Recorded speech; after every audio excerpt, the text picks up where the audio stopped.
berchi nasib qilsa. Alloh akbar.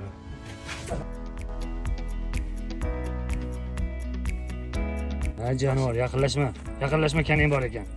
Yo'q. Bundan kelmayotgan ekan ular. Mana yo'llarni ham yallamani ancha yaxshi qo'yishibdi. To'kam tortilgan menimcha. Plyus tosh to'kilibdi, eng kerakli. Juda yomon edi shu yerda. Juda turpoq, chang. Mashinani vashti dabdarasi chiqib ketadi. Zo'r bo'libdi lekin baraka topdi. Arenaga o'xshab asfalt bo'lib qoladi, xudo xolasa. Ajab emas, asfaltga qilib qo'ysa duo qilib kiraverdik. Bizning tarchanimiz. Assalomu alaykum qadrdon asrlovchilarni kuzatib boruvchilar. Mana navbatdagi o'quvimizni boshlaymiz.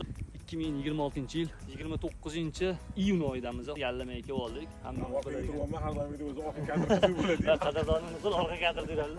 Mana o'sha hammamiz biladigan ancha o'quvchilarimiz bilishadi bu joyi. O'sha Majnun tolli aynan tagiga joylashdik. Bu joyni bilamiz. Mana shuni to'g'risida bir 20 metrdan keyin yamali joyimiz bor. 15 metrlarda o'zam bor. Buni biladiganlar bor. Yallamani nomi bilan bu joyi 40-soni shunaqa 40. Sekin qalmoqlarimizni olib tushamiz. Pastlikqa sekin joylashamiz. Hozir menimcha Baxtiyor bu yoqdan joylashishni boshlaydi. Ha, tolli narigi betiga joylashaman. Telekarp olib kelganman. Bunisi Baxtiyor nima qilamiz?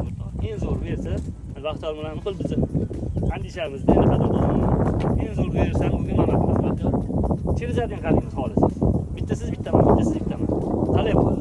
Navoda agar yaqinlar bilan kelibsizlar ham joy masalasida andisha qilib birinchidan joylashgan, men joylashaman deb keyin joylash bo'lganingizdan ozgina dilxirali holatda bo'ladi. O'sha paytda cherizadin joylashtirsangiz bo'ladi qalmoq. Bitta sherigingiz, bitta sherigingiz. Hech qanaqa dilxirali bo'lmaydi. Amaligiga noaralashgan holati. Yallamani bilasizlar, sal oqadi. 100 grammli tosh qo'ydik. Stopper qo'ydik. 15 santimetrdan keyin bandi kalta bo'lgan kurcho ildik. Va bunga asalli bo'lamiz. Mix qilib joylashtirib qo'yamiz. Birinchi holatimizga shuni otib ko'ramiz.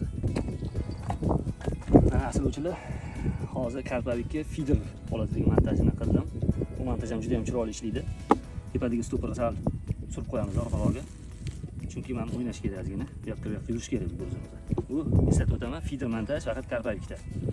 Mana stopper qo'ydik, albatta ikki taraf stopper qo'ydik, chunki bunga kuch beriladi. Shikastlab qo'yish mumkin betlarimiz ana.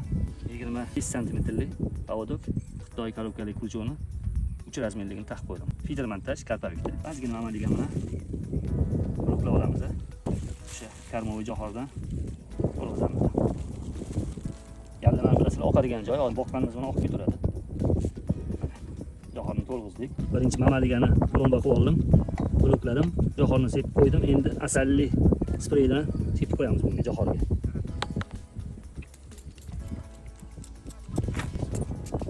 Mana bo'lmasa, hidlaringdan. Amaliga bilan bekitib qo'yamiz endi buni. Chunki sirazi ochilib ketgani ham bo'lmaydi. Otganimizdan keyin, yamaga joylashib olgandan keyin bu guruzimizni amaliga sekin erib, ichidagi johorlar o'sha joyga chiqishni boshlaydi. Oqib ketib qolmaydi. Hozir boqqanimiz bilan suv baland, oqim ham yaxshi, oqib ketib qoladi. Ana shu holatda hozir otamiz. Xo'p, bunga nima qo'yganimiz afzal? Sizlar ham o'zingizlarning fikrlarini aytasizlar. Kommentlarda o'qib, keyingi safar sizlarning ham fikrlaringizni inobatga olaman. Bunga men hozir koreyskiy yumshoq pishirilgan johordan qo'ymoqchiman. Yumshoq pishirilgan va ochilgan. Ba'li yumshoq narsa yeyapti-da hozir. Aynan shuni qo'yaman. Bunga mix qilamiz. Aparishda. Bitta koreyskiy johori 6 ta barish tiqib qo'ydim. Ozgina asal hidini qo'shib o'tamiz.